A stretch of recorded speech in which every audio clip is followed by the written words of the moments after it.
As you were looking for jobs, were there specific orchestras that you were auditioning for, or were you more of an opportunist? I mean, there wasn't specific orchestras for me. It was just literally apply for everything that's got the word horn in the advert. Low horn, high horn. Yeah. My first job, I applied for a different job than the one that I got. So yeah, it's do every single audition I possibly could, all over the world, not just in the UK.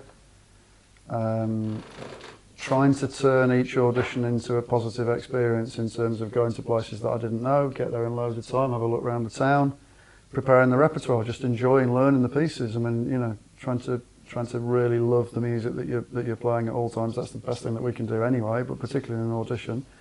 And because you're applying for everything, I found the pressure's kind of off because I wasn't really bothered about getting any of the jobs. It was just like, I want a job. But the job that I applied for at Covent Garden, they've got a very odd section there now, but it was, in terms of the way the section's organised. But when I was applying for the job, it was even more strange because the Opera House had been closed for ages. And when it reopened, they'd only got 2 players. They got one of the first horns and one of the second horns. And the idea was they were going to have a section of 8 players, 2 first horns, 2 third horns, 3 low players, and 1 kind of roving sits everywhere except first horn. And that was the one that I applied for. And when I started the trial, that was still the job.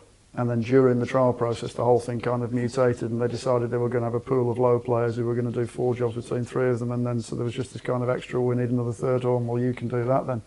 So it really was exactly like that. The conversation that I had with Simon Rayner, who was the first horn at the Opera House, after I got the job, was absolutely hilarious. I mean, it really was. No, yeah, all right. That was it. So there was nothing specific about, I really want that job. I wanted a job. But to be honest with you, the reason for that wasn't musical. I wanted a mortgage. I wanted to be able to buy a house. That was it. Simple as. And I wasn't able to do that freelancing at that time. I don't know whether I will be able to do that now or not, but my income wasn't reliable enough that I could do that. But I knew that I wanted to buy a house because I wanted to start a family. And for me, maybe this is something that we'll come on to later anyway, but for me, the whole thing of being a musician and having a family, that was always, those 2 things have always gone completely in parallel. I've sort of known since I was younger than you that I wanted to be a dad.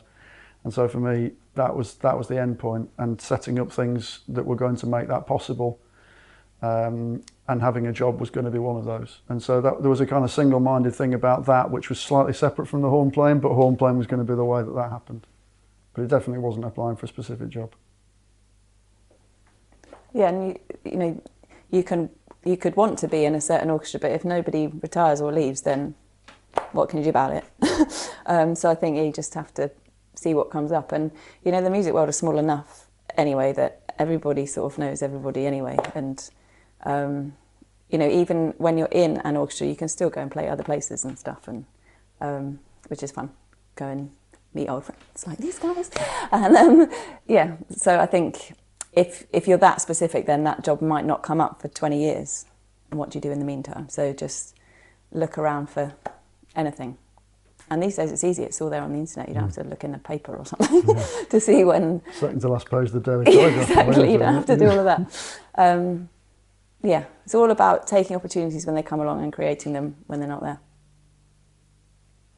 But, and to follow on from that, I think it's going to sound quite counterintuitive, but it's not caring too much.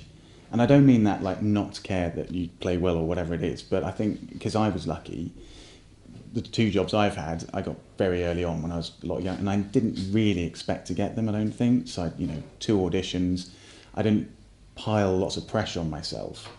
But then since having had those 2, I've then gone off and done other auditions for things and really wanted them, or thought I really need to get this and I really have to play well and I've really got to do this. And I've shot myself in the foot before I've even started, because you just pile on all this pressure. So if you can, so like these guys say, they didn't expect to get them, so therefore they weren't playing with that pressure of expectation. And I think that's easy, especially when you're younger as well, that you see these jobs come up and think, I've got to get this, I've got to do this, I've got to do that, and you kind of beat yourself before you've even played a note. So it's still wanting to do it, but it's that delicate balance of not smothering yourself in stress or worry about something. It's just saying, I'll enjoy it.